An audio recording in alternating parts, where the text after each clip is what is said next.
A ver, siempre se ha dicho que la inteligencia es algo con lo que se nace, ¿verdad? O la tienes o no la tienes.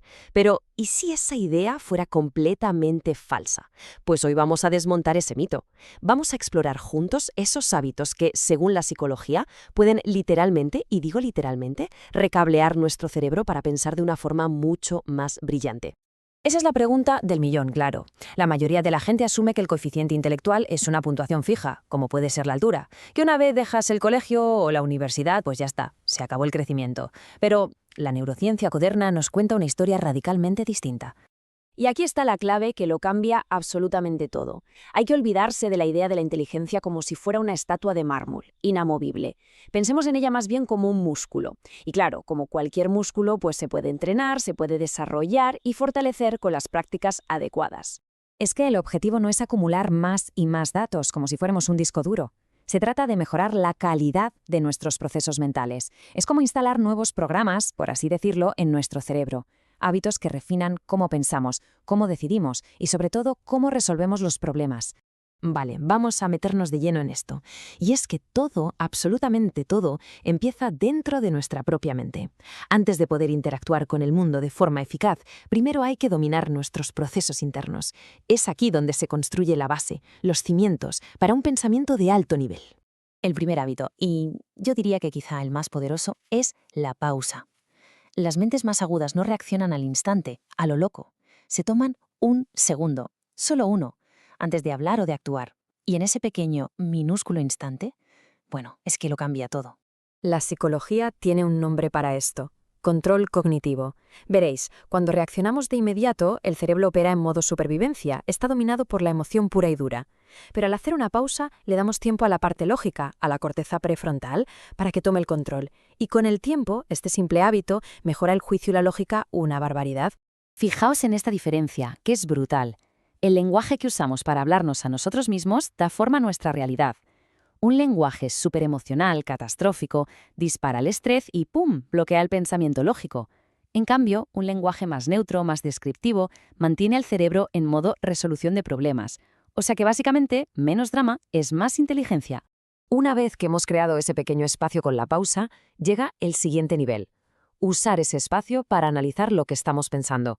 Y esto es un salto de calidad enorme, que separa el pensamiento promedio del pensamiento verdaderamente excepcional. A esto se le llama metacognición. Es la capacidad de ser como un observador imparcial de nuestra propia mente. Este hábito reduce los sesgos, el razonamiento puramente emocional y el exceso de confianza.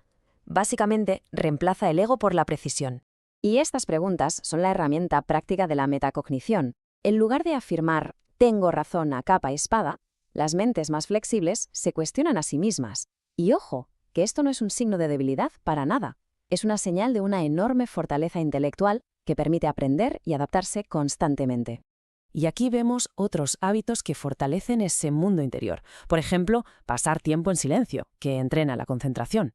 O retrasar la gratificación, que fortalece el autocontrol. También está el analizar los errores sin machacarse, que acelera el aprendizaje.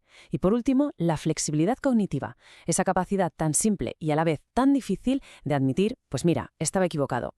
Eso es el sello de una mente inteligente de verdad. Bueno, pues ahora vamos a pasar a ver cómo todos estos hábitos internos se manifiestan en el exterior. Porque la inteligencia no solo se entrena en silencio, en nuestra cabeza, sino también en la acción, al interactuar con el mundo y, bueno, con todas sus complejidades. Mirad, la inteligencia no crece haciendo scroll infinito en redes sociales con contenido fácil. Para nada. Crece cuando nos enfrentamos a material que nos desafía, que estira nuestra comprensión hasta el límite. Puede ser psicología, filosofía, una ciencia compleja, da igual.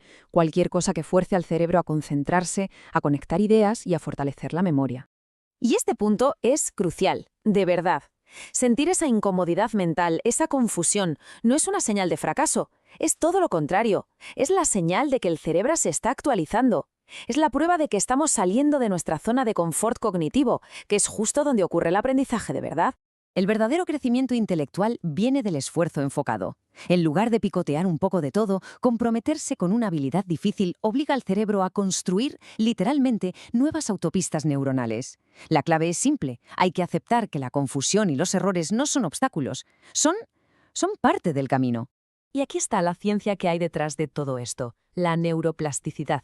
es esta capacidad alucinante del cerebro para cambiar su propia estructura física en respuesta a la experiencia. O sea que ese esfuerzo que sentimos no es algo abstracto, es, por así decirlo, el sonido del cerebro construyéndose a sí mismo. Este es un hábito increíblemente poderoso. A menudo lo llaman la técnica Feynman.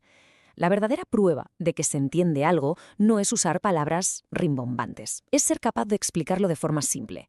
El simple proceso de intentarlo obliga al cerebro a organizar, a clarificar y a encontrar los agujeros en el propio conocimiento. Es un ejercicio brutal para la inteligencia práctica. Y para terminar esta sección, otros hábitos externos clave. Primero, preguntar por qué una y otra vez. Esto nos lleva más allá de los hechos superficiales para entender de verdad los sistemas que hay por debajo. Segundo, observar las motivaciones de la gente, no solo sus acciones. Esto desarrolla la inteligencia social. Y tercero, pensar en las consecuencias a largo plazo, lo que entrena el pensamiento estratégico por encima del impulso del momento. Bueno, y llegamos a la conclusión. Si nos tenemos que quedar con una sola idea de todo esto, que sea esta. El objetivo no es pensar más rápido, sino pensar mejor. Es que no es una carrera de velocidad. El objetivo no es tener pensamientos fugaces y rápidos, sino procesos de pensamiento que sean profundos, claros y bien estructurados. La inteligencia, al final, es el resultado de la práctica deliberada y constante de mejores hábitos mentales. Esta frase lo resume todo a la perfección. El poder no está en la genética que nos ha tocado, sino en la disciplina diaria de cómo entrenamos nuestra mente. La inteligencia no es un regalo que se recibe y ya está, es una habilidad que se construye, día a día, hábito a hábito. Y con esto la reflexión final es para quien está escuchando. La información es muy interesante, sí, pero la acción es lo que de verdad transforma. De todos estos hábitos que hemos visto, ¿cuál es el primero que se puede poner en práctica hoy mismo? La respuesta a esa pregunta es el verdadero comienzo del cambio.